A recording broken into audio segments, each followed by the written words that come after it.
Hello साथियों, बहुत बहुत स्वागत है आप सभी का वैशाली एचडी एकेडमी में। आज हम भील जनजाति के प्रमुख शब्दावलियों को कवर करने वाले हैं, जो कि बहुत ही इंपॉर्टेंट रहने वाला है। चलिए स्टार्ट करते हैं। सबसे पहली बात हम बात करते हैं दोस्तों भील जनजाति के डाहल शब्द। भीलों के गांव का सबसे बुजुर्ग व्यक्ति जो है वो दोस्तों डाहल कहलाता है, ये आपको याद रखना है। नेक्स्ट आप बात करते हैं पायरो पोयरी। दोस्तों भील जनजाति में जो लड़का लड़की है उनका संबोधन पायरो पोयरो और पोयरी के नाम से संबोधित किया जाता है। बहको क्या है दोस्तों? जो बहको है वो पिताजी को कहा जाता है, और याहकी किसे कहा जाता है भील जनजाति में? माता को। तो याद रखेंगे, बहको पिताजी है और याहकी माता जी है, और पायरो पोयरी जो है वो लड़का लड़की को कहा जाता है। चाचा चाची को भील जनजाति में काको और काकी ही के नाम से जाना जाता है। काका काकी से काको और काकी के कहा जाता है। साथ ही साथ दोस्तों यदि भाई बहन की बात करें तो पावो और बोही जो है भाई बहन को कहा जाता है, और दादा दादी को आज लोह और आज लीह के नाम से जाना जाता है। तो याद रखेंगे। नेक्स्ट हम बात करते हैं दोस्तों, यदि पति पत्नी है तो घरवाला और घरवाली, तो उनको क्या कहा जाता है? तो कुआ वालो और कुआ वाली के नाम से जाना जाता है। कुआ वालो और कुआ वाली के नाम से किसे संबोधित किया जाता है? घर वाले और घरवाली को संबोधित किया जाता है। बहुत ही रोमांचक लग रहा होगा, बहुत ही आपको सुनने में है ना अजीब भी लग रहा होगा, कुछ लोग खुश भी हो रहे होंगे। ये बहुत इंपॉर्टेंट है, जो पूछे जाती है शब्दावलियां। नेक्स्ट दोस्तों यदि मामा बुआ की बात करें तो मामू और फुए के नाम से जाना जाता है।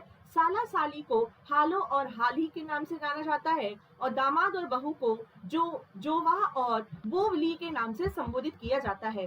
नेक्स्ट हम बात करते हैं भील जनजाति। देखिए भील जनजाति की खुद की अपनी भाषा होती है, भीली भाषा होती है, जिसका आईएसओ जो कोड है वो क्या है? आईएसओ 6393 है, ये आपको याद रखना है। भोपा क्या होता है? जो झाड़ फूक करने वाला व्यक्ति होता है उसे भोपा के नाम से संबोधित किया जाता है। गमैती गांव के मुखिया को गमैती कहा जाता है। अटक क्या होता है दोस्तों? मोस्ट आईएमपी है अटक, याद रखेंगे, अटक बहुत आईएमपी है।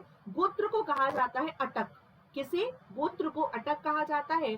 और टापरा, भीलों के एक घर को टापरा कहा जाता है। देखिए एक घर को टापरा कहते हैं, और जब बहुत सारे जो घर मिल जाते हैं उन्हें क्या कहते हैं? तो क्रू कहते हैं। और जब बहुत सारे क्रू मिल जाते हैं तो उसे फाल्या कहा जाता है, ये आप याद रखेंगे। और और गांव के मुखिया को क्या कहा जाता है? तो गांव का मुखिया गमेती कहलाता है। जो ढालिया है ये क्या कहलाता है दोस्तों? ढालिया जो है ये घर का जो वरामदा होता है, जो भीलों के घर का एक ही इनमें क्या होता है? दरवाजा होता है, और भीलों के घर के जो बरामदा होता है उसे ढालिया के नाम से जाना जाता है। और घरों को क्रू और एक घर को टापरा, और बहुत सारे झोपड़ों को या गांव को या एक मोहल्ले को दोस्तों फाल्या के नाम से संबोधित किया जाता है। पाल क्या होता है? पाल होता है दोस्तों जो बड़े गांव को पाल कहा जाता है। जो बहुत सारे फाल्या जब मिल जाती हैं तो उससे पाल या फला कहा जाता है, या बहुत सारे गांवों को पाल कहा जाता है। और पालवी क्या होता है? जो पाल का मुखिया होता है, इस गांव का जो मुखिया होता है, बड़े गांव का मुखिया, उसे पालवी कहा जाता है, ये आप याद रखेंगे।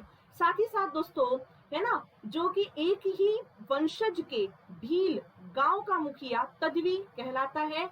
और रावत कौन होते हैं? बांसवाड़ा, जो राजस्थान का बांसवाड़ा जिले के भील जनजाति के गांव के मुखिया को रावत कहा जाता है, याद रखेंगे, रावत। और इसके अलावा दोस्तों आपको याद रखना है चिमाता, इनके द्वारा जो कृषि की जाती है उसे चिमाता कहा जाता है। जो जंगलों में की जाने वाली खेती को, ये भी याद रखें कि जो जंगलों में की जाने वाली खेती को चिमाता के नाम से जाना जाता है। इसी के साथ साथ दोस्तों दजिया क्या है? तो जो पहाड़ों पर की जाने वाली दजिया है ना, तो याद रखेंगे जो पहाड़ों पर की जाने वाली कृषि को दजिया और जंगलों में की जाने वाली कृषि को चिमाता कहा जाता है।